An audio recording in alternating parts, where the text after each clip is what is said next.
स्थिता आचार्य जिन शासन नतितरा पूजा उपाध्यायका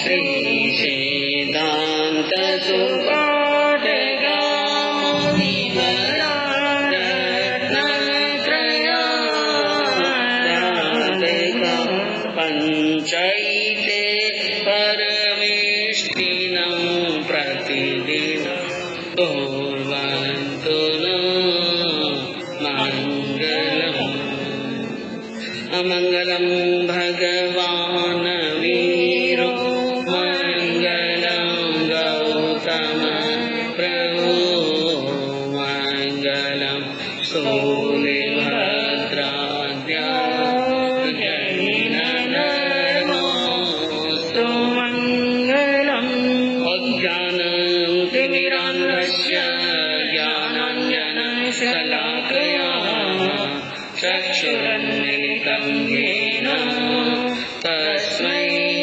श्रीगुरवे नमः।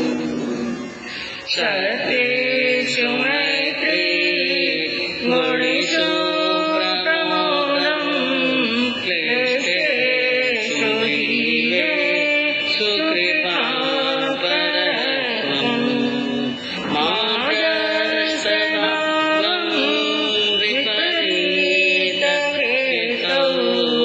सदा ममात्मा विदधातु देव सदा ममात्मा विदधातु देव। अहिंसा के अग्रदूत, त्रैकाल दृष्टा, भवी जीवों के तारनहार, शासनेश प्रभु श्रमण भगवान महावीर स्वामी के चरणों में कोटि कोटि वंदन। दीन दुखियों के मसीहा, करुणा के सागर, परम पूज्य गुरुदेव श्रमण सूर्य मटर केसरी श्री मिश्रीमल जी महाराज साहब के चरणों में कोटि कोटि वंदन। पाठ पर विराजमान परम श्रद्धेय, परम विदुषी, मधुर व्याख्यान सरल मना पूज्य गुरु जी महाराज साहब के चरणों में कोटि कोटि वंदन।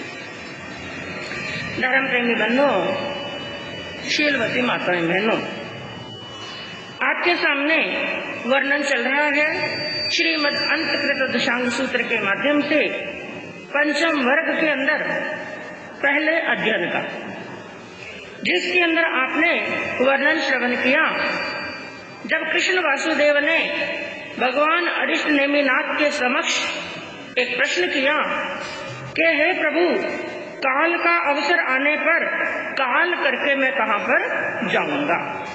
उनके अगले भव की गति के बारे में प्रभु ने क्या फरमाया कि हे कृष्ण, अंतिम समय के अंदर जब तुम दक्षिण समुद्र के किनारे की ओर पांडु राजा के पुत्र युधिष्ठिर आदि 5 पांडवों के पास पांडु मथुरा जाने के लिए रवाना होगे, उस समय कौशाम्र वृक्ष के कानन में उत्तम वट वृक्ष के नीचे पृथ्वी शिला पटक पर पीत वस्त्र से तुम्हारा शरीर ढका हुआ होगा और उस समय जरा कुमार का बाण तुम्हारे बाएं पैर को बिंध जाएगा।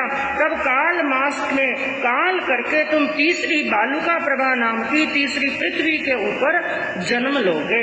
तैनम से कन्ने वासुदेवे अरह रिट नेमी संति ए मट्टे सोचा निसिम ओ जाव जिया यू।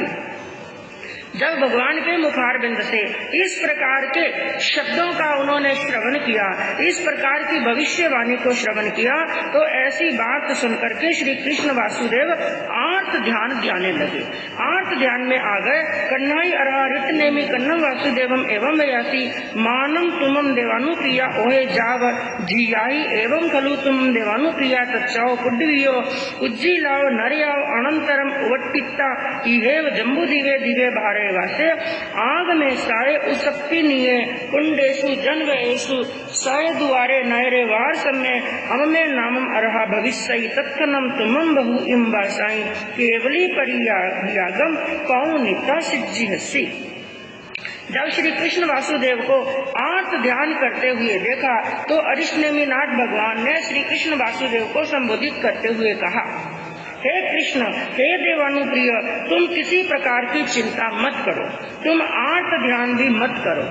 यदि तुमने तुम्हारे अगले भव के बारे में जो भविष्यवाणी सुनी है, तो हे देवानुप्रिय, तुम उस तीसरी पृथ्वी से निकल करके सीधे इसी जम्बू द्वीप के अंदर भरत क्षेत्र में आगामी उत्सपनी काल में कुंड नामक जनपद में शतद्वार नामक नगर के अंदर 12वें अमम नाम के तीर्थंकर बनोगे और उस तीर्थंकर की पर्याय के अंदर बहुत वर्षों तक केवली अवस्था के अंदर रह करके अपने अंतिम लक्ष्य मोक्ष को प्राप्त करोगे, सिद्धि को प्राप्त करोगे।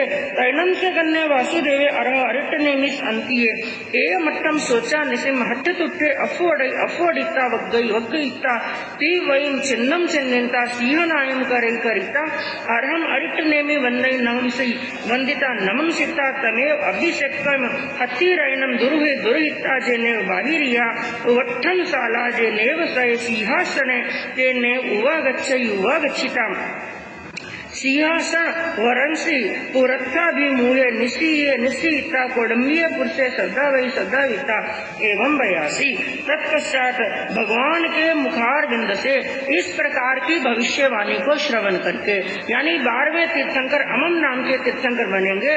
जब ऐसी भविष्यवाणी सुनी, ऐसी बात सुनी, तो इस बात को सुनकर के कृष्ण वासुदेव जितने पहले आर्त ध्यान के अंदर आए थे, उतने ही मन के अंदर खुशी हुई, हर्षित हुए और संतुष्ट हुए। और इतनी खुशी हुई कि उस हर्ष के अंदर उन्होंने जोर से ताल ठोकी और मन की तरह 3 पैर पीछे हट करके खड़े हो गए और जोर से संगनाद किया और फिर भगवान को वंदन किया, नमस्कार किया। और जिस हाथी पर आरूढ़ होकर के भगवान की सभा के अंदर पधारे थे, उसी हाथी पर आरूढ़ होकर के द्वारिका नगरी के अंदर जाते हैं, अपने भवनों के अंदर और राजसभा के अंदर पहुंचे और वहां पर जाकर के वहां पर पूर्व दिशा के अंदर मुख करके उत्तम सिंहासन के ऊपर आसीन हुए। और वहां पर आसीन होते ही हाथों हाथ अपने कौटुंबिक पुरुषों को बुलाया, यानी सेवकों को वहां पर हाजिर होने का आदेश दिया। सेवक राजसभा के अंदर आते हैं तो सेवकों को उन्होंने क्या कहा, गच्छ नम तुम्हें देवानुपिया वारवीय नैरिय सिंगाड़ग जाव घोषे माने एवं वद्ध एवं कलु देवानुपिया वारवीय नैरिय नव जोयन जाव देवलोग भूयाय सुरग्गी दिवायन मूलाए वीरनाथे भविष्य तम जेनम देवानुकिया इच्छ ही वारवीय नैरिय रायावा जुवरायावा ईश्वर तलवर माडम्बिये कोडम्बिये इब सेठी वा देवी वा कुमारो वा कुमारी वा अर्ह अरिट ने मिश्र अंतिय मुंडे जाव पवित्र तम नम कन्ने वासुदेवे विसज्जई पच्छा तुरस भी य से अहा पवित्रम वित्ति अणुजानाई महया इट्टी सकार समुद्रयनम य से निखमणम करई दो चंपी तचंपी घोष नयम घोषे है घोष इया मयम एव माणिक्यम पच्चपिनः। उस समय उन्होंने सिंहासन पर आरूढ़ होते ही कौटुंबिक पुरुषों को बुलाया और बुलाकर के एक आदेश दिया, हे देवानुप्रिय, तुम सभी लोग यहाँ से जाओ और जाकर के द्वारिका नगरी के अंदर जो तिराहा है, चौराहा है, छोटी मोटी गलियां हैं, सभी स्थान स्थान पर जाकर के यह घोषणा करो कि यह 9 योजन चौड़ी और 12 योजन यो साक्षात देवलोक के समान सुंदर द्वारिका नगरी है। इसका सुरा, अग्नि और द्वैपायन ऋषि के निमित्त से इसका विनाश होने वाला है। यह जल गल करके राख हो जाएगी। इसलिए कृष्ण वासुदेव की यह खुली आज्ञा है, आपके राजा की यह खुली आज्ञा है कि द्वारिका नगरी में यदि कोई राजा, ईश्वर, युवराज, तलवार, सेनापति, माडम्बी, कौडुंबिक, इब सेठ, रानी, कुमार या कुमारी जो भी घर बार का त्याग करके भगवान अरिष्टनेमि नाथ के पास में दीक्षित होना चाहते हैं, संयम अंगीकार करना चाहते हैं, तो कृष्ण वासुदेव की उनको आज्ञा है। कोई भी संयम अंगीकार करना चाहते हैं तो आज्ञा है। और एक विशेष बात कही, केवल आज्ञा ही प्रदान नहीं की, उन्होंने साथ में क्या कहा, जो भी दीक्षा अंगीकार करेगा, पीछे उनका जो भी परिवार के जितने भी परिवार के सदस्य हैं, जीवन पर्यंत तक उनकी सार संभाल करने की दीक्षा लेने वाले को चिंता करने की आवश्यकता नहीं, बल्कि पीछे जो माता पिता रहेंगे, पत्नी रहेगी, बच्चे रहेंगे, जो भी घर के सदस्य रहेंगे, उन सबकी सार संभाल कौन करेंगे? कृष्ण वासुदेव खुद उनकी सार संभाल करेंगे। और दीक्षा लेने वाले का दीक्षा का महोत्सव भी कृष्ण वासुदेव के द्वारा राज भंडार के द्वारा खर्च किया जाएगा और खूब ठाट पाठ के साथ में उनकी दीक्षा का पाठ कराया जाएगा। और ऐसी सूचना पूरी द्वारिका नगरी के अंदर बच्चे बच्चे को हो जानी चाहिए। और कौटुंबिक पुरुषों ने ये समाचार सुने तो कृष्ण वासुदेव की आज्ञा का पालन किया। तैनम कौडुम्बिया जाव पचपति नंती। और यह जानकर के कौटुंबिक पुरुष पूरी द्वारिका नगरी के अंदर जाते सभी के अंदर यह घोषणा करी और वापिस यह समाचार आकर के कृष्ण वासुदेव को दिए। और इधर देखिए, जो पद्मावती महारानी भी कृष्ण वासुदेव के साथ में भगवान के समोसरण के अंदर भगवान की वाणी श्रवण करने के लिए गई हुई थी, और जो वो भी वहाँ पर सब द्वारिका नगरी के विनाश का कारण और कृष्ण भगवान की, कृष्ण वासुदेव की जो अगले भव की गति होगी, वो 12वें तीर्थंकर बनेंगे, ये सब समाचार पटरानी वहाँ पर पद्मावती भी श्रवण कर रही थी। जब ये बातें सुनी तो पद्मावती को भी क्या आ जाता है? वैराग्य आ जाता है। तैनम सा पौमावी देवी अरो अरिटनेमी संतीय दमम त्वचा निसम हट्ट तत्त जावी अरहम अरिटनेमी बंदई नम से वंदिता नमम सीता स्वप्नामीनम बनते निगंधम पावयनम से जयम तुब्बे वद्दह जम नवरम देवानुप्रिया कन्नम वासुदेव आपुच्छामि तैनम अहम देवानुप्रियानम अंत्य मुंडा जा पवयामि। तो जब भगवान की वाणी को उन्होंने श्रवण किया, वाणी सुनकर के पद्मावती पटरानी, जो कृष्ण वासुदेव की पटरानी है, उन्होंने भगवान की वाणी सुनी, मन के अंदर बड़ी हर्षित हुई, संतुष्ट हुई, मन के अंदर वैराग्य की भावना जागृत हुई और अपने स्थान से खड़ी हुई और भगवान के पास में जाकर हाथ जोड़ करके वंदन किया, नमस्कार किया और हाथ जोड़ करके विनय पूर्वक कहने लगी, हे प्रभु, मैंने आपकी वाणी श्रवण की है जो कल्याण करने वाली है, संसार से आत्मा को निकाल करके सिद्धि को देने वाली है और मोक्ष को देने वाली है। तो हे प्रभु, मुझे वैराग्य की प्राप्ति हो चुकी है, मैं घर बार का त्याग करके दीक्षा अंगीकार करना चाहती हूँ, केवल अपने पति यानी कृष्ण वासुदेव से आज्ञा प्राप्त करके आपके पास में दीक्षा अंगीकार करूंगी। तो प्रभु ने उनकी यह बात सुनी तो एक ही बात कही, कहाँ सुहम देवानुप्रिया माँ परिबंध करे। हे देवानुप्रिय, हे पद्मावती, जैसा तुम्हारी आत्मा को सुख उपजे वैसा कार्य करो, लेकिन धर्म के कार्य के विलंब मत करो। अब पद्मावती वहाँ पर अपने रथ में आरूढ़ होकर के महलों के अंदर जाती है और तैनम सा पौमा वही देवी दम्मियम जानप्पो वरम दुरु हई दुरु इत्ता जे नेव नैरी जे नेव सैगिये तेने उवा गच्छे युवा गच्छिता दम्मियाओ जानप्पो वराओ पच्चरु हुई जे नेव कन्ने वासुदेवे तेने उवा गच्छे उवा गच्छिता करियल जाव कट्टू कन्नम वासुदेवम एवं भयासी इच्छामीनम देवानुप्रिया तुभ्यम अब्णु नाया समानी अंत्य मुंडा जाव पवयम। और उसके पश्चात में देवकी महारानी अपने महलों में पहुंची, रथ से नीचे उतरी और उस कक्ष के अंदर, उस भवन के अंदर पहुंची जहां पर कृष्ण वासुदेव विराजमान थे, और उनके पास में जाकर के उसने अपने वैराग्य की बात कही। उसने कृष्ण वासुदेव से कहा कि हे देवानुप्रिय, मैंने भगवान की तिन्नानम तारयानम, जो खुद भी तिरने वाले हैं और दूसरों को तिरने का मार्ग बताने वाले हैं, ऐसे केवली प्रभु तीर्थंकर प्रभु की वाणी सुनी है जो बड़ी ही कल्याण करने वाली है। और मैंने भगवान की वाणी सुनकर के संसार के सत्य को जान लिया है कि संसार के अंदर जन्म जरा की दुखों की अग्नि जल रही है। इसलिए हे स्वामी, यदि आपकी आज्ञा हो तो मैं संसार रूपी समुद्र से अपनी आत्मा का कल्याण करने के लिए भगवान के पास में दीक्षा अंगीकार करना चाहती हूँ। और कृष्ण वासुदेव ने तो पहले ही सभी को खुली आज्ञा दी। द्वारिका नगरी के अंदर कोई सेठ है, साहूकार है, मंत्री है, प्रधान है, सेनापति है, कोई भी पुरुष, कोई भी स्त्री, कोई भी उनकी रानी, कोई भी पटरानी, कोई भी राजकुमार जो दीक्षा लेना चाहता है उनको उन्होंने क्या प्रदान की? आज्ञा। तो यह सबसे बड़ी धर्म की दलाली की श्री कृष्ण वासुदेव ने। उन्होंने सोचा कि मैं खुद दीक्षा लेने में समर्थ नहीं, इसलिए धर्म की दलाली का उन्होंने काम किया और धर्म की दलाली का इतना बड़ा फल उनको मिला कि उन्होंने तीर्थंकर नाम कर्म गोत्र का उपार्जन कर लिया। तो उनकी आज्ञा पहले ही हो चुकी थी और पद्मावती की बात सुनकर के कृष्ण वासुदेव ने कहा, अहाँ सुहम देवानुप्रिय, हे देवानुप्रिय, जैसा तुम्हारी आत्मा को सुख उपजे वैसा ही कार्य करो। अब पद्मावती पटरानी को कृष्ण वासुदेव की आज्ञा मिली और आज्ञा होने के बाद में हाथों हाथ कृष्ण वासुदेव ने तैनम से कन्या वासुदेवे कौडम्बीपुर से श्रद्धा वही श्रद्धा विता एवं वयासी क्षिप्पा में भो देवानुप्रिया कौमा वये देवीये महत्तम निखमणाभिषेयम उवट्ठई उवट्ठिता एयम अनतीय पच्चकिन्नहम।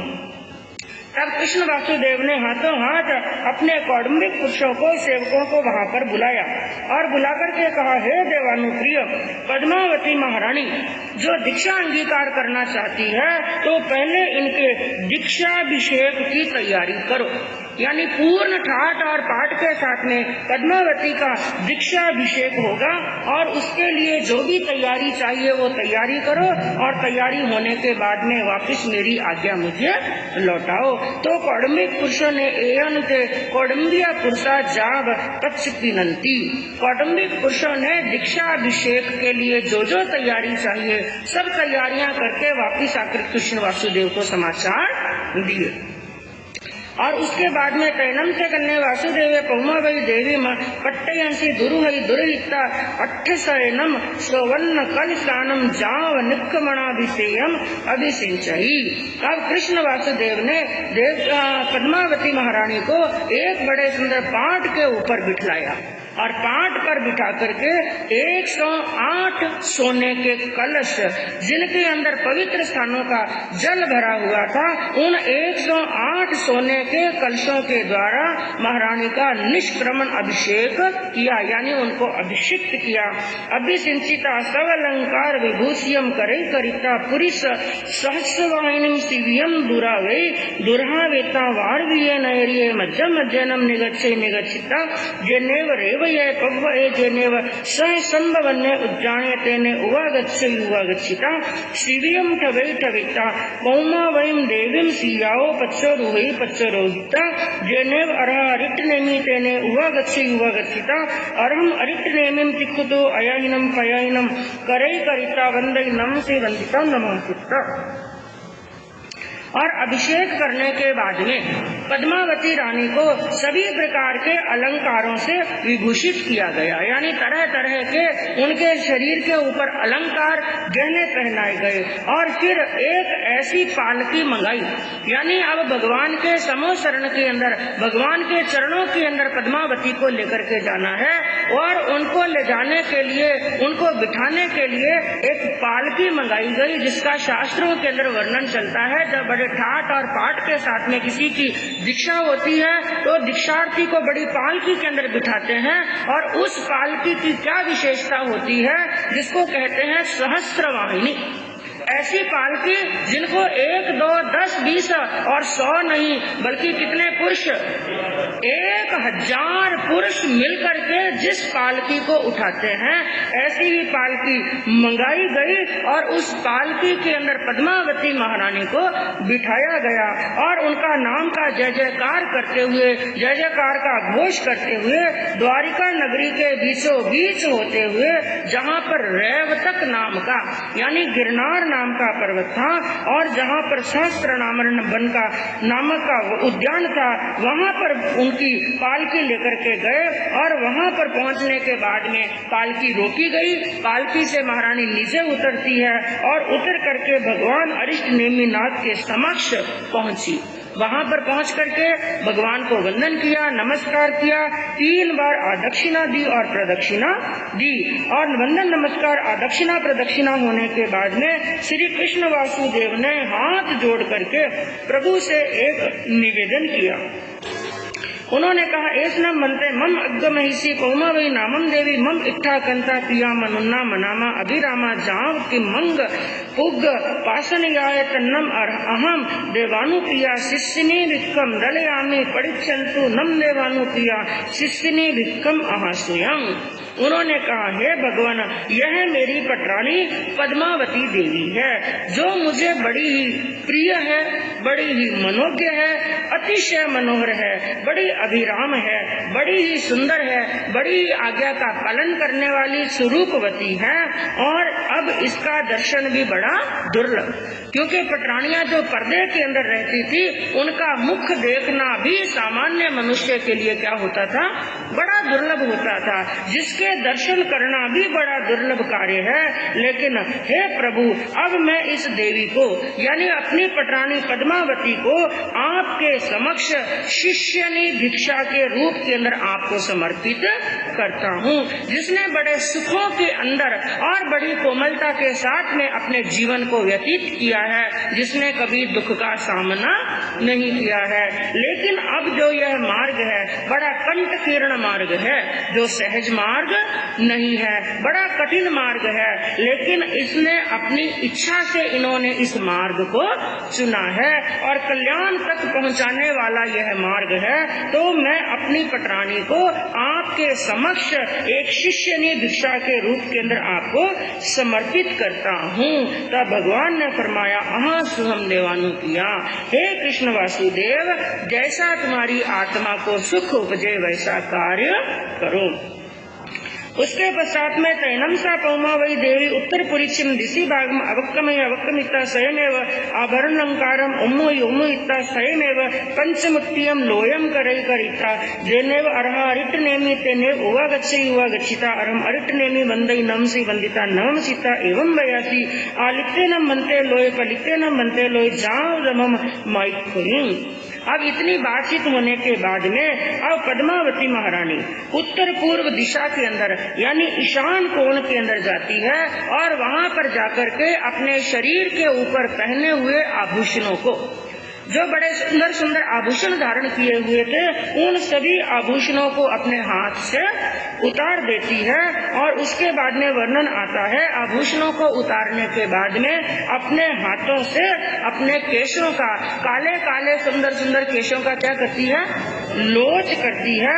और यहाँ पर शब्द आया पंच मुष्टि लोच, 5 मुट्ठी। इसके 2 अर्थ बताए जाते हैं। एक अर्थ तो 5 मुष्टि का ये बनता है कि चारों दिशाओं में से यानी केवल जितने भी केश हैं चारों दिशाओं और 5वां ऊपर दिशा, केवल 5 ही मुट्ठी भरते हैं और 5 मुट्ठी के अंदर ही पूरे केशों का क्या कर देते हैं, लोच। क्योंकि बंधु उस समय की आत्माओं के शरीर का संज्ञान कौन सा था, हाँ, वज्र ऋषभ नारा संज्ञान था। उनके शरीर का संज्ञान ऐसा था कि उस संज्ञान के कारण से वो 5 मुष्टि लोच कर सके, उस समय के लिए बड़ी बात नहीं थी। और आज ये सब बातें संभव नहीं। और एक 5 मुष्टि का अर्थ एक और बताया जाता है, यानी 4 दिशाएं और 5वीं ऊपर की दिशा। मुट्ठी का मतलब नहीं है कि 5 ही मुट्ठी भरी, लेकिन 5 दिशाओं से मुट्ठियां भरी जाती हैं, ये भी अर्थ बताया जाता है। लेकिन यहाँ पर चौथे आरे की बात चल रही है, तो 5 मुट्ठी लोच दिशा वाला भी हो सकता है और केवल 5 मुट्ठी वाला लोच भी हो सकता है। तो अपने स्वयं के हाथों से उन्होंने 5 मुट्ठी लोच किया। लेकिन आजकल की जो परंपरा चल रही है, उस समय बताया गया कि पहली जब दीक्षा होती है उस समय हाथों से लोच नहीं करते। उस समय नाई के द्वारा, जैसे आपने गैसुकमाल जी का वर्णन सुना, वहाँ पर भी यही यही वर्णन आया कि नाई को बुलाओ केश उतारने के लिए और उनको 1 लाख स्वर्ण मुद्राएं देनी। तो आज भी जब दीक्षा होती है नाई ही केश उतारता है, केवल बीच के अंदर एक छोटी सी क्या रखी जाती है, चोटी रखी जाती है। और जब दीक्षा होने के बाद में बोछी करने के लिए बैठते हैं, अंदर के यदि किसी वैरागी ने दीक्षा ली है तो संत और किसी वैरागन ने दीक्षा ली है तो सतिया जी उस चोटी का पहले क्या करते हैं, लोच करते हैं और फिर ही आहार ग्रहण कर सकते हैं।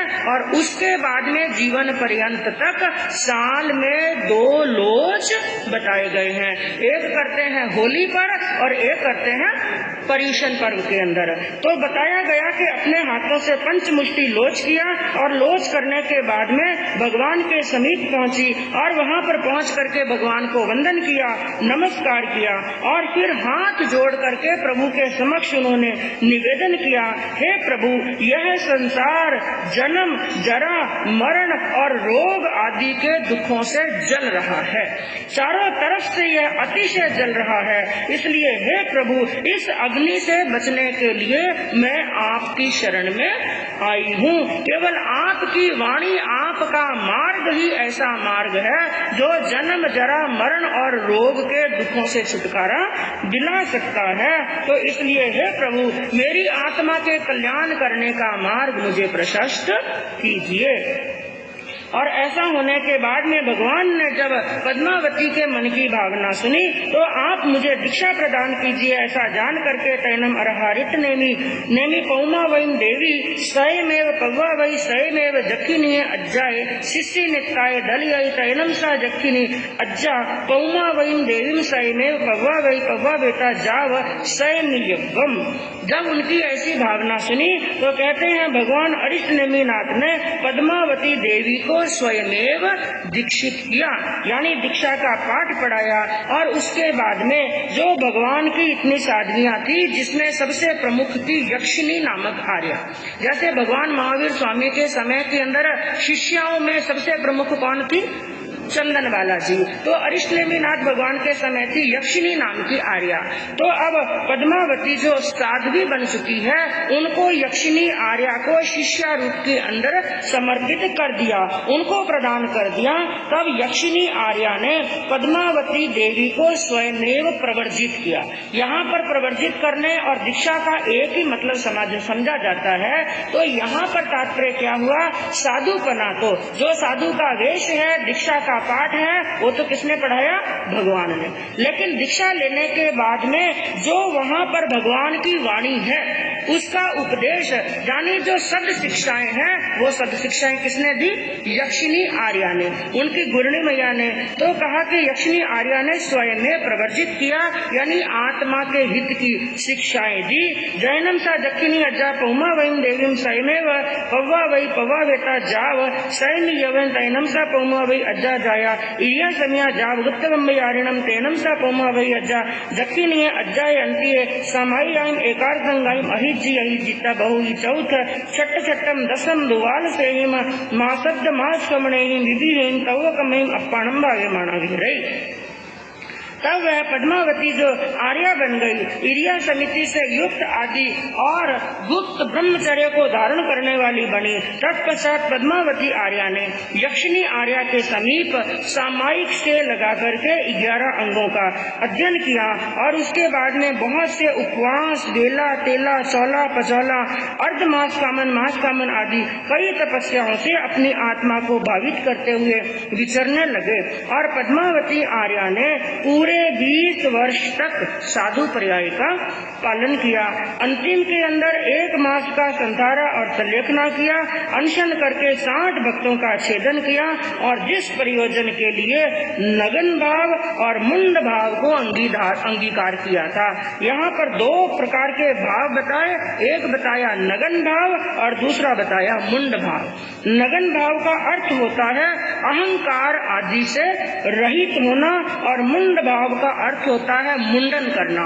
कौन सा, केवल केशों का नहीं बल्कि कषायों का मुंडन करना, क्योंकि केवल केशों का मुंडन करने से आत्मा का कल्याण होने वाला नहीं। तो अपनी कषायों का मुंडन किया और अंतिम क्षण के अंदर सिद्ध, बुद्ध और मुक्त हो गए। इस प्रकार पांचवें वर्ग का प्रथम अध्ययन संपूर्ण हुआ।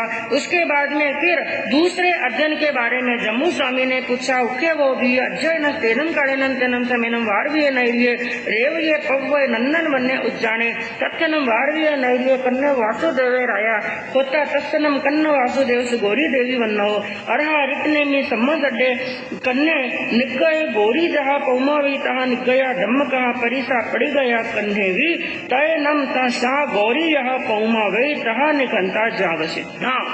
और दूसरे अध्ययन के अंदर भी पहले की तरह ही वर्णन समझना चाहिए। वही द्वारिका नाम की नगरी थी और उस द्वारिका नगरी के अंदर कृष्ण वासुदेव राजा राज्य करते थे। उनके महलों के अंदर गौरी नाम की एक उनकी अग्रमहिषी पटरानी थी। उसका वर्णन भी पद्मावती की तरह ही समझना चाहिए। उन्होंने भी भगवान की वाणी सुनी। भगवान की वाणी सुनकर के उनको वैराग्य आया और कृष्ण वासुदेव की आज्ञा प्राप्त करके उन्होंने दीक्षा अंगीकार की और पद्मावती आर्या की तरह ही समाज से लगा करके 11 अंगों का अध्ययन किया और कई प्रकार की तपस्याओं से आत्मा को भावित करते हुए अंतिम के अंदर संधारा से लेखना किया और सिद्धि को प्राप्त किया। इसी प्रकार एवं गंधारी एवं लखना एवं सुसीमा एवं जम्बवती सत्यभामा रुक्मिणी एवं अट्ठवी पौमा वैसरिसा अट्ठ अध्ययना समत्ता। इसी प्रकार जैसे पहले अध्ययन का वर्णन आया, दूसरे का आया, वैसे ही तीसरे से लगाकर 8वें अध्ययन तक। तीसरे अध्ययन में गांधारी, चौथे में लक्ष्मण, पांचवें में सुसीमा, छठे में जम्बवती, सातवें में सत्यभामा, आठवें में रुक्मिणी नामक आर्या का रानियों का वर्णन चलता है। उनको भी वैराग्य आया और भगवान के पास में दीक्षा अंगीकार की। दीक्षा लेकर के 11 अंगों का अध्ययन किया। अपनी आत्मा को संयम तप से भावित करती हुई अंतिम के अंदर संसारा से लेखना किया और पद्मावती महारानी की तरह ही अंतिम श्वासोश्वास के अंदर अष्ट कर्मों को क्षय करते हुए सिद्ध, बुद्ध और मुक्त हो गए। तो 8 अध्ययनों का ये वर्णन चला। 9वें अध्ययन के लिए फिर प्रश्न किया। उठे वो नय नवनस तेनम कालेनम तेनम समेनम वारवीय नैर्य रेवय पव्वय नंदन वन्य उज्जाने कन्ने वासुदेव राया तत्नम वारवीय नैर्य कन्ना वासुदेव सपुत्र जम्बवतीय देवी अत्ते संबे नामम कुमारे होता अहीन परिपुन्नम पंचिंदिये शरीरे तत्नम संवत्स कुमार समूल श्री नामम भार्या होता वन्नो अरह अरिटनेमी सम्मो सड्डे कन्ने निगय मूल श्री भी निगया जहाँ पौमा वही नवरम देवानु किया कन्नम वासुदेवम आपुच्छामी जाव सिद्धा एवं मूल दत्तावी। और उसके बाद में 9वें और 10वें अध्ययन के अंदर क्या वर्णन आया, कहा कि वही उस काल और उस समय की बात है। वही द्वारिका नाम की नगरी थी, रेवतक नाम का पर्वत था, नंदक नामक उद्यान था, जहाँ पर कृष्ण वासुदेव नाम के राजा राज्य करते थे। और द्वारिका नगरी के अंदर कृष्ण वासुदेव का एक पुत्र और जाम्बवती का आत्मज था, जिनका नाम था श्याम कुमार। कहने का तात्पर्य क्या है, जो इस वर्ग के अंदर बंधु 10 अध्ययन बताए गए। 8वें अध्ययन तक जो वर्णन चला, 8 की 8 श्री कृष्ण वासुदेव की पटरानियां थी। अब जो 9वें और 10वें अध्ययन के अंदर वर्णन चलेगा मूल श्री और मूल दत्ता का। ये दोनों श्याम कुमार की पत्नियां यानी कृष्ण वासुदेव की पुत्र वधुएं थी। तो बताया गया जो शंभ कुमार उनका जो पुत्र था, जो परिपूर्ण इंद्रियों वाला था, बड़ा ही सुंदर था, उनकी एक पत्नी थी जिनका नाम था मूल श्री। और उन्होंने भी भगवान की वाणी सुनी। भगवान की वाणी सुन करके वैराग्य आया और शंभ कुमार की आज्ञा प्राप्त करके कृष्ण वासुदेव से आज्ञा प्राप्त करने के बाद में उन्होंने भी पद्मावती महारानी की तरह ही दीक्षा अंगीकार की। और दीक्षा लेने के बाद में बाकी वर्णन सभी पद्मावती आर्या की तरह समझ चाहिए कि सामायिक से लगाकर 11 अंगों का अध्ययन किया और उपवास, बेला तेला आदि से अपनी आत्मा के कर्मों की निर्जरा करते हुए अंतिम के अंदर संसारा से लेखना किया और सिद्ध, बुद्ध और मुक्त हो गई। इसी प्रकार का वर्णन मूल दत्ता का भी समझना चाहिए। तो इस प्रकार आपके समक्ष बंधुओं 5 वर्ग संपूर्ण हुए, जिसमें पहले वर्ग के अंदर 10 अध्ययन आते हैं, दूसरे में 8 अध्ययन आए, तीसरे में 13 अध्ययन, चौथे में 10 अध्ययन और 5वें में भी 10 अध्ययन। कुल मिलाकर के 51 आत्माओं का वर्णन चला और सबके सब यादव कुल के थे, यादव वंशी थे, यदुवंशी थे। और अब तक जो 51 आत्माओं का वर्णन चला, ये सबके सब कौन से तीर्थंकर के समय में हुए? अरिष्टनेमि, क्योंकि अंतकृत दशांग सूत्र के अंदर जो वर्णन चलता है वो केवल 2 तीर्थंकरों के समय का ही चलता है, अरिष्टनेमिनाथ भगवान और भगवान महावीर स्वामी। और जहाँ पर अरिष्टनेमिनाथ भगवान का वर्णन आता है वहाँ पर कौन सी नगरी का वर्णन आता है? द्वारिका नगरी का। जहाँ पर भगवान महावीर का वर्णन आता है वहाँ पर ज्यादातर कौन सी नगरी का वर्णन आएगा? राजगिरी नगरी का ज्यादातर वर्णन आएगा। तो अब तक जो वर्णन चला अरिष्टनेमिनाथ भगवान के समय का, और अब जो वर्णन पीछे जो आत्माएं हैं उनका जो वर्णन आएगा 24वें तीर्थंकर, अंतिम तीर्थंकर जिनका शासन काल चल रहा है, उनके समय जो आत्माएं हुई उन आत्माओं का वर्णन आएगा। तो उसके बाद में अब जम्बू स्वामी ने सुधर्मा स्वामी से प्रश्न किया कि हे प्रभु, मैंने आपके मुखारबिंद से 5 वर्गों का वर्णन श्रवण कर लिया है, अब 6ठे वर्ग के अंदर कितने अध्ययन कहे हैं और कौन कौन सी आत्माओं का वर्णन चलता है? तो कहा जैनम मंत्र 6 सूख्य वो नवम सोलसम अध्ययना पणता। हाँ, सुधर्मा स्वामी ने कहा हे जम्बू, इस 6ठे वर्ग के अंदर 16 अध्ययन कहे हैं और 16 अध्ययनों के अंदर 16 आत्माओं का वर्णन चलता है, जिनके अंदर मंकाई किमकमे चेव मोगर पाणीय काश्रम खेमय दिति दरे चेव केला से हरि चंदने वारत्त सूदंसने पूर्णबद्ध सुमनबद्ध सुपैठे में अति मुत्ते ये अलखे अध्ययनाणम तू सोलसयम।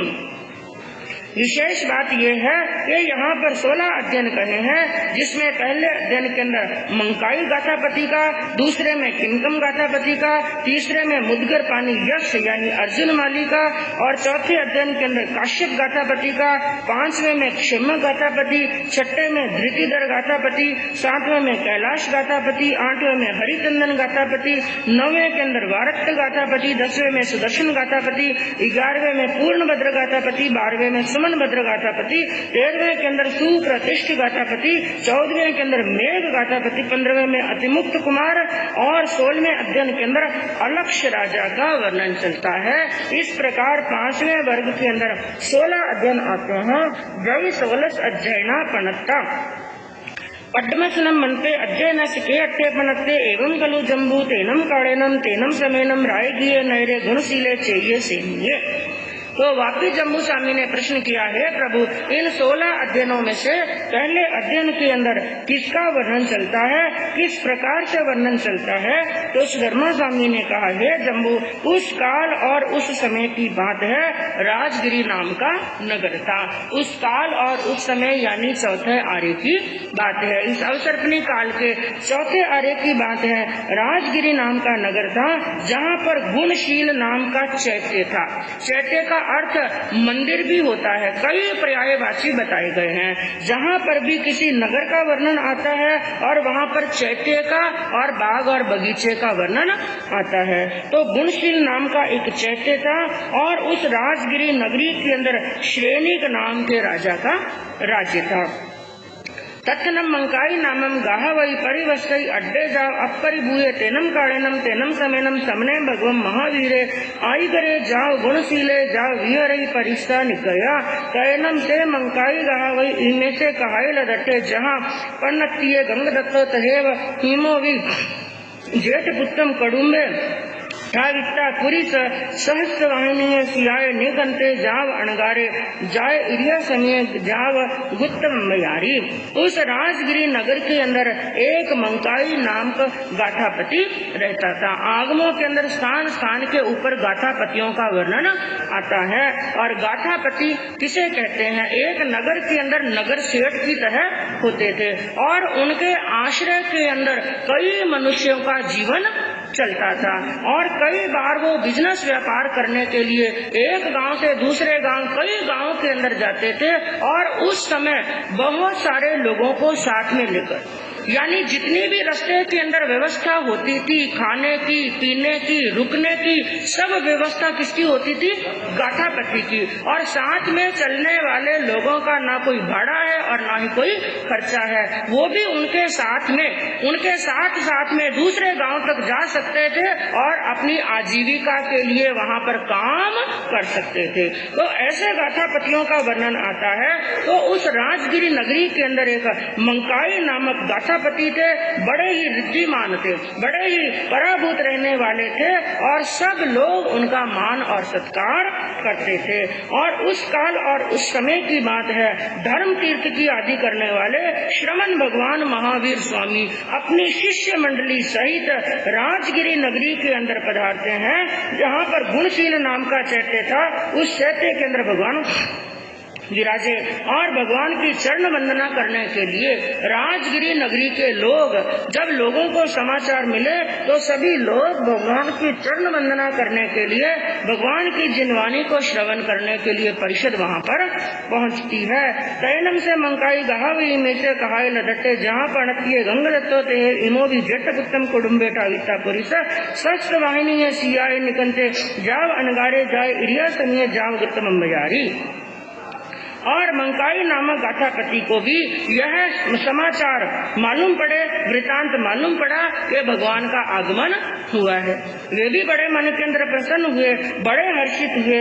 और जिस प्रकार वर्णन चलता है भगवती सूत्र के अंदर गंगदत्त जी का, यानी मंकाई गाथापति भगवान की वाणी सुनने के लिए गए, भगवान की वाणी को श्रवण किया और उनके मन के अंदर वैराग्य जागृत हुआ।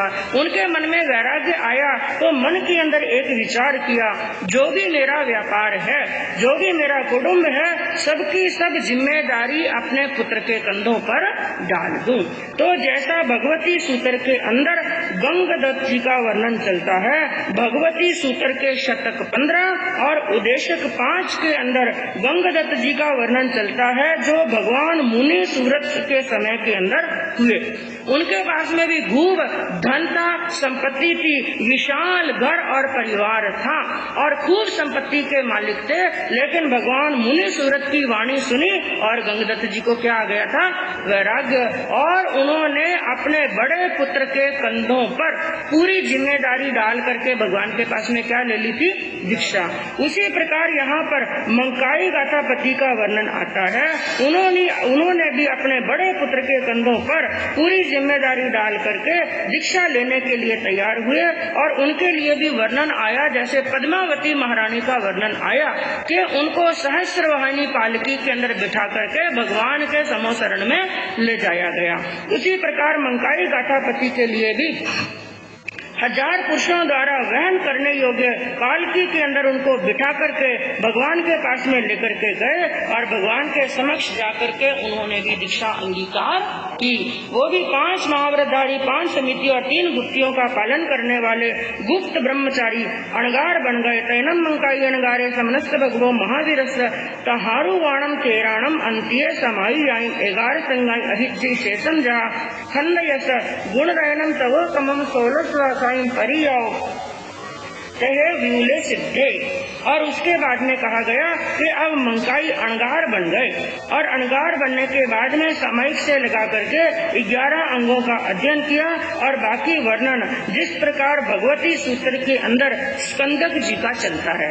भगवती सूत्र के अंदर बताया गया शतक 2 और उद्देशक 1 के अंदर स्कंदक अणगार का वर्णन चलता है कि स्कंदक भी सबसे पहले भगवान के पास में आए, भगवान को दर्शन वंदन किया। दर्शन वंदन करने के बाद में कई प्रश्न और उत्तर हुए, यानी स्कंदक जी के मन के अंदर कई प्रकार की शंकाएं थी। उन्होंने अपनी शंका भगवान के समक्ष रखी। उनकी एक एक शंका का भगवान ने समाधान किया। जब सभी समस्याओं का, सभी शंकाओं का समाधान हो गया तो स्कंदक जी ने भगवान के पास में क्या ले ली? दीक्षा। उसी प्रकार यहाँ पर वर्णन आया कि मंकाई ने भी दीक्षा अंगीकार की। दीक्षा लेने के बाद में कई छोटी मोटी तपस्याओं को अंगीकार किया। और जैसे आपने वर्णन सुना, पहले वर्ग के पहले अध्ययन के अंदर गौतम कुमार का वर्णन आया और उन्होंने छोटी मोटी तपस्याओं के साथ में एक बड़ा तप भी अंगीकार किया था, जिसका नाम था गुण रतन संवत्सर तप। तो मंकाई अणगार ने भी गुण रतन संवत्सर नाम का तप किया। 16 वर्ष तक संयम का पालन किया। अंतिम के अंदर भगवान की आज्ञा प्राप्त करके विपुलाचल पर्वत पर गए। वहाँ पर संतारा से लेखना अंगीकार किया और अंतिम क्षण के अंदर संपूर्ण कर्मों को क्षय करते हुए, संपूर्ण कर्मों की निर्जरा करते हुए सिद्ध बुद्ध और मुक्त हो गए। और छठवस पडम जैनम समत्तम द्वत्स सुखे वो किंक में विचेव जाव वियोले सुखे। और जिस प्रकार मंकाई गाथापति का वर्णन चलता है वैसा ही वर्णन किंकम गाथापति का भी समझना चाहिए। उन्होंने भी अपने घर बार का त्याग किया, भगवान के पास में दीक्षा अंगीकार की, कई प्रकार की तपस्याओं से अपनी आत्मा को भावित करते हुए अंतिम के अंदर विपुल गिरी पर्वत पर जाकर के संतारा से लेखना किया और सिद्ध बुद्ध और मुक्त हो गए। तो यह छठे वर्ग के 2 अध्ययन संपूर्ण हुए। तच्च सुख्य वो तेनम कालेनम तेनम समेनम रायगीय नैरे गुणशीले चाहिए सेनीय राया चलना देवी तत्नम रायगीय नैरे उज्जन नामम मालागारे परिवस्ई अड्डे जाप परिभुए तत्नम अज्जुन मालागारस बंधुमती नामम भारिया होता सुखमाला जाल शुरू हुआ तत्नम अज्जुन मालागारस रायगीय भैया एतनम महम एगे कुफा रामे होता करने जाव निकुरम्ब हुए दशक वन्न कुसुमे कुसुमीय पासाइये दरिष्ट निजे अभिरूढ़े पड़ी हुए। और छठे वर्ग के तीसरे अध्ययन के बारे में कहा कि उस काल और उस समय की बात है। वही राजगिरी नाम का नगर था, गुणशील नाम का चैत्य था, श्रेणिक नाम के राजा राज्य करते थे, जिनके महलों के अंदर चेलना नाम की महारानी थी। और उस नगरी के अंदर, राजगिरी नगरी के अंदर एक अर्जुन नाम का मालागार यानी एक माली रहता था, बड़ा ही रिद्धिमान था और वो अपराज्य था। और उस अर्जुन माली के घर के अंदर उसकी एक पत्नी थी जिसका नाम था बंधुमती। वो ही बड़ी रूपवान थी, बड़ी लावण्यवान सुकुमार थी। और उस अर्जुन माली के राजगिरी नगरी के बाहर एक विशाल फूलों का, पुष्पों का एक उद्यान था, यानी फूलों का एक बड़ा ही सुंदर बगीचा था, जिस बगीचे के अंदर सभी वर्ण के, सभी तरह के फूल वहाँ पर थे, यानी सभी वर्णों के फूल। और वो बगीचा इतना सुंदर दिखाई देता था, जो भी उस बगीचे को देखता बड़ा मन प्रसन्न होता था। और सभी तरह के फूल, सभी ऋतुओं के फूल होने के कारण से फूलों की सुगंध भी बड़ी जोरदार आती थी। कुल मिलाकर के कह सकते हैं मन को प्रसन्न करने वाला, चित्त को आनंद देने वाला। और उस बगीचे की तरफ हर व्यक्ति खिंचा हुआ चला आता था। तो ऐसा बगीचा उसके पास में था। तत्सनम पुष्पा रामस अधूर सामंते इतनम अर्जुन मालागारस अज्जय पज्जय की पद्य जा गए अनेक कुल पुरुष परंपरा गए मोगर पाणिस जखा ये होता कोराणे दिव्य सच्चे जहाँ पहुंचे। और उस बगीचे से, उन फूलों के बगीचे से ना ज्यादा दूर और ना ही ज्यादा निकट एक मुदगर पानी नामक यक्ष का यक्षायतन था, यानी एक मंदिर था जहाँ पर एक मुदगर पानी नामक यक्ष की एक प्रतिमा थी। और वो प्रतिमा ऐसी थी कि अर्जुन माली की जो कई पीढ़ियां थी, उनके पिताजी, दादाजी, परदादाजी कई पीढ़ियों से उस मुदगर पानी यक्ष की क्या करते थे? पूजा। उस मुदगर पानी के प्रति बड़ी श्रद्धा थी, उस यक्ष के प्रति बड़ी श्रद्धा थी। जैसा उवाई सूत्र के अंदर पूर्ण भद्र चैत्य का वर्णन आता है वैसा ही वर्णन समझना चाहिए। तत्नम मोगर पाणी से पड्डिमा एक महा कल्ल सहस्र निपन्नम औमयम मोगरम गाय चिट्ठई तैनम से अर्जुन मालागारे बालपदियम चेवम मोगर पाणी बत्ते गावी होता।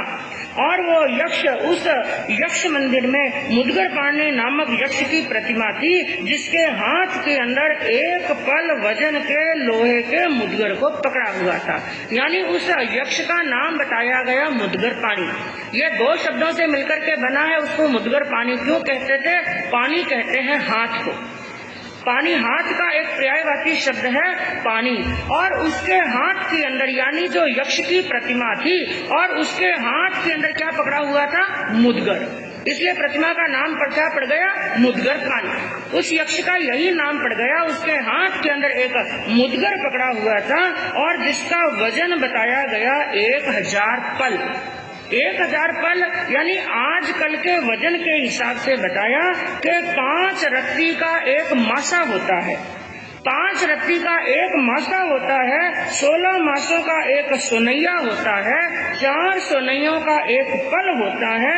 इस प्रकार 1000 पल का लगभग भार हुआ 57 किलो। तो ऐसा 57 किलो का एक लोहे का मुद्गर उस यक्ष की जो प्रतिमा थी उसके हाथ के अंदर पकड़ा हुआ था और कहा कि कल्ला कल्ली नम पड़िच पीड़ गाम गेन्नाई गेन्निता राय गियाओ नगराओ पड़े निकमिता जेने पुफा रामे तेने हुआ गच्छिता पुफु चोयम करे करिता अंगाइम वराइम पुफाइम गहाय जेने व मोगर पानी जखा येने जेने हुआ गच्छई। और अर्जुन माली ने बचपन से ही क्या देखा था, उसके पिताजी उसके दादाजी उनकी रोज की दिनचर्या यही थी, क्योंकि उनकी आजीविका थी उस बगीचे में से फूल तोड़ना और मार्केट के अंदर फूल बेचना, यही उनकी आजीविका थी। लेकिन अपनी दिनचर्या शुरू करने से पहले उसने क्या देखा, उनके पिताजी क्या करते हैं, सबसे पहले नहाकर धोकर के और फूल तोड़ करके फूलों में से अच्छे अच्छे फूल चुन करके मुद्गर पानी यक्ष की प्रतिमा के पास में जाते हैं, वहाँ पर पुष्प चढ़ाते हैं, घुटने टेक करके नमस्कार करते हैं, उनकी पूजा अर्चना करने के बाद में ही अपनी आजीविका क्या करते हैं, दिनचर्या चालू करते हैं। तो यही उसने बचपन से देखा था, तो अपने पिताजी दादाजी को देख करके यही क्रिया अर्जुन माली भी रोज करता था और रोज वो अपने बगीचे में जाता और वहाँ पर फूल तोड़ता और अच्छे अच्छे फूल तोड़ करके वहाँ पर जाकर के उनकी अर्चना करता और उसके बाद में ही वो बाजार में जाता और फूलों को बेचता था। उवा गच्छिता मोगर पानी जखस महिरिम पुष्प चयनम करे करिता जानू पाए वड्डिये पनाम करे करिता तव बच्चा राय मगंसी वित्तिम कप्पे माने गिरई तैनम राय गिय नैरे ललिया नामम गोटी परिवसई अड्डा जा अपरी बुआ जम काय सुखया यावी होता तैनम राय गिय नैरे अन्नया कयाई कम्मोए गुट्टे यावी होता तैनम से अज्जुनय मलगारे कल्लम पबुए तर एम पुष्पेम कज्ज मिट्टी कट्टू पत्रूस काल सयनंसी बंधुमत्तिये भारी आए पड़ी पिड्डगाइम गिन्न हिता सयाओ गियाओ पड़े निकमिता राय गियम नैरम मध्यनम निगच्छिता जेने पुफारामे तेने उवागच्छिता बंधु मये भारी आए सद्यम पुष्पचयम करेगी। और उनकी रोज की यही क्रिया थी, मुद्गर पानी यक्ष के पास में जाता, फूल चढ़ाता, पूजा अर्चना करता, घुटने टेक करके वंदन नमस्कार करता, उसके बाद में फूलों की टोकरियां लेकर के राजमार्ग पर जाता और वहाँ पर उनको बेचता, अपनी आजीविका चलाता। और उस राजगिरी नगरी के अंदर एक ललिता नाम की गोष्ठी यानी एक मित्रों की मंडली वहाँ पर रहती थी, जो बड़ी स्वच्छंद थी, ना किसी से भय खाती थी, ना किसी से डरती थी, अपने मन मते जैसे कार्य करती, सभी प्रकार के व्यसनों का वो मित्र सेवन करते थे और ऐसा लगता था उस मित्र मंडली ने जैसा कार्य किया, जो भी कार्य किया वो अपने आप में सही सिद्ध होता, यानी सभी लोग उनसे डरते थे और वो काम सही कहलाता था, क्योंकि उन छहों ही मित्रों के विरुद्ध किसी का बोलने का, किसी का कुछ करने की हिम्मत नहीं, यानी वो स्वच्छंद भी थे और क्रूर भी थे, हिंसा करने में भी सबसे आगे। ऐसे मित्रों की मंडली थी, कोई भी कुछ बोलने का साहस उनके सामने नहीं करता था। और एक बार का प्रसंग हुआ कि राजगिरी नगरी के अंदर कोई बड़ा प्रमोद हर्षोत्सव था, यानी कोई बड़ा कार्यक्रम था, बड़ा उत्सव का समय था। और कहते हैं जब गांव के अंदर, नगर के अंदर कोई बड़ा महोत्सव होता है, बड़ा फंक्शन होता है, उस समय फूलों की बहुत आवश्यकता पड़ती है। तो जब अर्जुन माली ने यह समाचार सुने कि बड़ा महोत्सव है, बड़ा उत्सव है, तो उसने मन के अंदर विचार किया, इस बड़े खुशी के अवसर के अंदर तो फूलों की बहुत आवश्यकता पड़ेगी, इसलिए मैं ऐसा करता हूँ, अपनी पत्नी को लेकर के शीघ्र ही रोज जिस समय फूल तोड़ने के लिए जाता हूँ, उससे पहले अंधेरे अंधेरे ही मैं खूब सारी टोकरियां लेकर के अपनी पत्नी को साथ में लेकर के बगीचे में जाऊं और फूलों को तोड़ लूं। और ऐसा विचार करके वो पति और पत्नी दोनों अपने बगीचे के अंदर पहुंचते हैं और वहां पर पहुंच करके सुंदर सुंदर खिले हुए फूलों को तोड़ने लगे और तोड़ तोड़ करके टोकरियां भरने लगे। तैनम तीसे ललिया गोटी यह गोटिल्ला पुरुषा जेने मोगर पानी जखा येने तेने हुआ गई अभिरमणाना सिद्धंती तैनम से अर्जुन मालागारे बंधुवीय भारी सद्यम पुष्पचयम करे करिता अंगाई वराई पुपाई गहाय जेने मोगर पानी जखा येने तेने हुआ गच्छई। और उधर योगान योग की बात है, इधर अंधेरे अंधेरे ही पति पत्नी दोनों उस बगीचे के अंदर जाते हैं और उधर वो मित्रों की मंडली जो दिन भर तो सोते थे और पूरी रात इधर उधर मटर गश्ती करते थे, वो मित्र मंडली मुदगर पानी यक्ष के मंदिर के अंदर क्रीड़ा करने के लिए, खेलने के लिए पहले ही मंदिर के अंदर पहुंच चुकी थी। और तत्पश्चात अर्जुन माली जब अपनी पत्नी बंधुमती के साथ में फूलों का चयन करके टोकरियों को भर करके बगीचे से निकल करके जब मुदगर पानी यक्ष के यक्षायतन की ओर उस मंदिर की ओर आ रहा था, तो तयनम ते 6 गोठिल्ला अर्जुन मालागार मंदुमिये भारी है सद्यम यजमानम पासी पासिता अन्नमन्नम एवं वयासी। अचानक उन 6 मित्रों की दृष्टि अर्जुन माली और उसकी पत्नी के ऊपर पड़ती है। उसकी सुंदर पत्नी को, रूपवान पत्नी को देखा, मन के अंदर कई प्रकार के विकार जागृत हो गए और वो 6 ही आपस के अंदर एक सलाह करने लगे, एक विचार करने लगे। और क्या किया, ऐसनम देवानुप्रिया अर्जुन मालागारे बंधुमिये भारी है सद्यम यह हवमा गच्छैते शेषम खलु देवानुप्रिया अम्मम अर्जुन मालागारम अव ओडय वंदनयम करे बंधुमिये भारी है सद्यम विहुलयम भोग भोंगाय मुज्जमानानम विहरितैति कट्टु ए मट्टम अन्न मनस पडिसुनिंति पडिसुनिता कवाड़म तरेसु निलुकंति निच्चला निफुफन्ना। और 6 ही आपस के अंदर विचार करने लगे, यह अर्जुन माली अपनी बंधुमती भार्या के साथ में इधर ही आ रहा है और हमारे लिए यही श्रेष्ठकर होगा, हमारे लिए यही अच्छा होगा कि हम उन अर्जुन माली को दोनों हाथों से पीठ के पीछे बांध दें, उनके हाथ पांव बांध करके उसको नीचे गुड़ा दें और उसकी पत्नी जो हमारा कुछ प्रतिकार नहीं कर सकती है, उसकी सुंदर पत्नी के साथ में हम विपुल भोगों को भोगे। ऐसा सलाह मशवरा करके 6 ने आपस के अंदर एक राय करके 6 ने क्या किया, जो उस मंदिर के यक्षायतन के जो किवाड़ थे उसके पीछे निष्पन्द होकर के, मौन होकर के, दुबक करके 6 के 6 वहाँ पर खड़े हो गए। अब 6 के 6 वहाँ पर उन किवाड़ों के पीछे खड़े हैं और इधर अर्जुन माली और उनकी पत्नी बंधुमती जो दोनों वहाँ पर आराम से बड़ी प्रसन्न मुद्रा के साथ में इस यक्ष की वहाँ पर पूजा उपासना करने के लिए मंदिर के अंदर आ रहे हैं। अब वहाँ पर आने के बाद में कौन सी घटना घटती है और अर्जुन माली के जीवन के अंदर क्या घटना घटती है, बंधु आगे कल सुनने से मालूम पड़ेगा। इसी भावना के साथ में ओम शांति। आग में टीवी की पार्टी का कौशक